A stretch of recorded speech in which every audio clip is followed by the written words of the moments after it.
Hello, and welcome to Tuesdays with Thomas. I'm Thomas Douglas, the Artistic Director of the Bach Choir of Pittsburgh, and we are so excited and pleased to have you here with us today. Today we have a special guest, Polly McQueen, who is the President of the Bach Choir. She will be joining us for a little conversation. We'll listen to some music and answer some questions. Thanks for being with us today.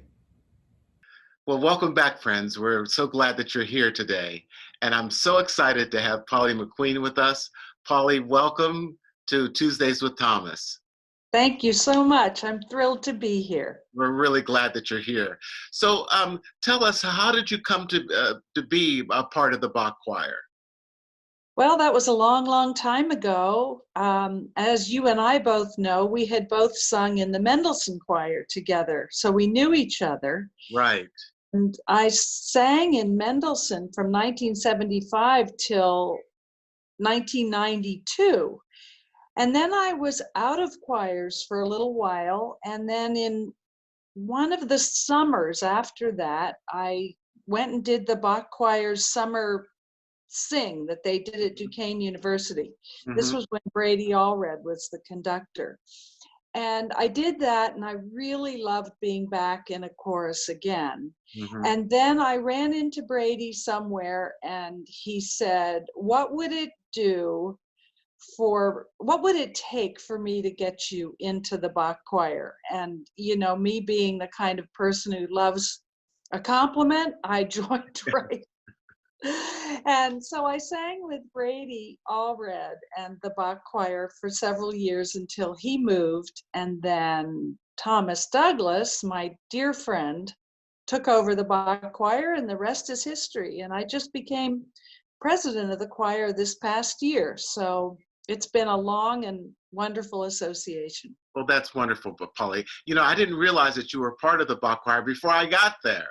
Yes, Yeah, yes. nice. So I've been able to compare both leadership styles. Oh, okay, let's not hear about that right now.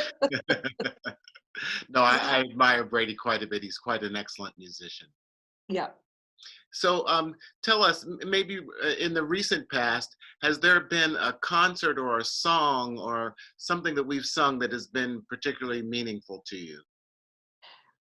The Langston Hughes concert, which actually was our final concert this season before the virus closed us down temporarily, was a really meaningful concert to me because of the whole focus on the African American experience. Mm-hmm. And the song from that concert that I just adored, and honestly, it brought tears to my eyes every time we sang it, was Nancy Galbraith's terrific setting of The Negro Speaks of River, which is from her set called Four River Songs. And I was just rereading the words, and I think that the words speak to me because they're so clearly from an African American point of view about different rivers throughout the world that have meaning to Langston Hughes and to African Americans in general.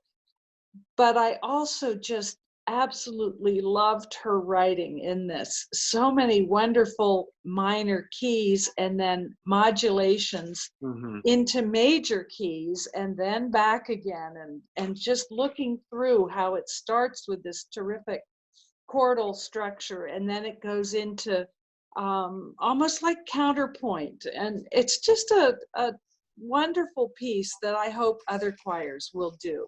Wonderful. Well, you know, this minor to major, even if you don't understand music and how it's constructed, you can feel the difference between those the different tonalities. Absolutely. You know, I tell that to my piano students all the time.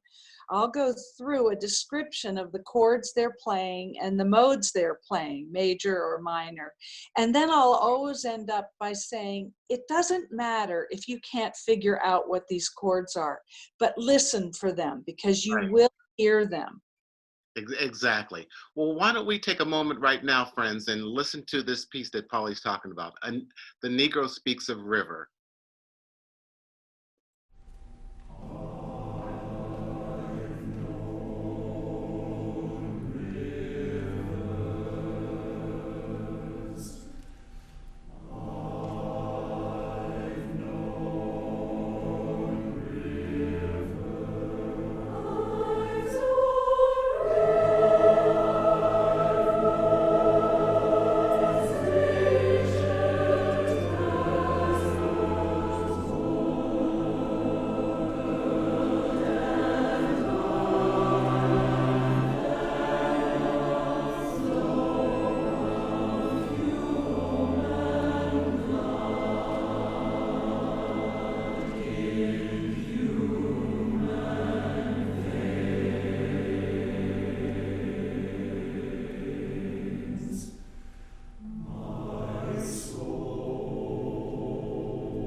Well, we're back. I hope you enjoyed that recording.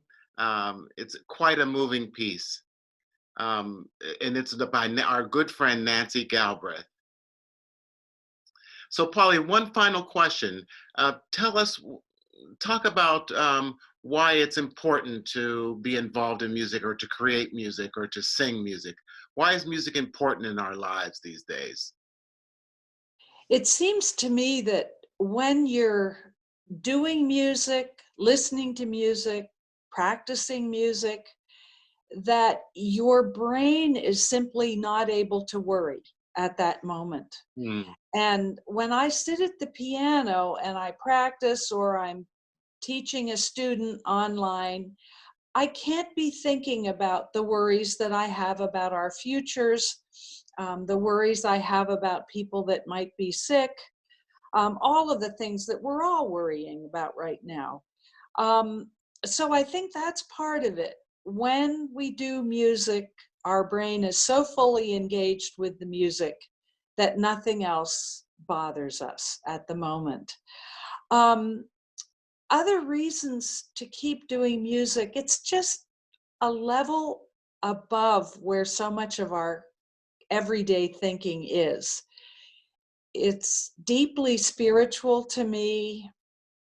It brings back memories to me of times past doing music with other people or by myself or hearing it. And it just seems as if it's a time when we reach for something outside of ourself Hmm. and pull it in to ourself. Right. I think it just makes us feel better. Well, I think you're so right, Polly. I agree with everything that you're saying here, particularly at a time that we're facing right now in our world, not just our city or our country, but in our world. So, friends, we need music in our life, whether we're creating it or just listening to it. It's something very important. We're so glad, Polly. I'm so glad to have had you on today. Thank you for taking your time to join us and share with us these very inspiring words. You are very welcome. And let me just say, sending everybody out there all of our very best as we navigate these turbulent waters. Exactly. Well, thank you, Polly, for being with us. You're welcome. And now for our questions for today. This is from Peter in Pittsburgh. What do you think Bach would think of your programming? This sounds like a Peter that I already know. But let me answer the question. Bach was an innovator, and I think he would be excited about new approaches to the music. He was prolific and wrote so many pieces, and I think that his point of view would be to go for it. From Sandra in Cleveland. I've heard about your fabulous dinners. What's next on the menu? What Sandra's referring to is that every year at our auction, I offer that I will come to someone's house and prepare dinner for 6 people, usually 5 or 6 or sometimes 7 courses. What's next on the menu? There's not one planned right now, but I'll tell you, last night I just made a really nice pot pie. During this pandemic, I've been trying to live out of my freezer and take things out. So I took out some turkey from Thanksgiving and some stuffing and put it together with some puff pastry and asparagus and sausage and pepperoni and pesto and made a nice pot pie. So that's what's happening in the kitchen right now. Thank you so much for joining us today for Tuesdays with Thomas. We expect to see you back next week. And send in your questions, and I'd be glad to give them a shot. Thank you so much. Have a good day.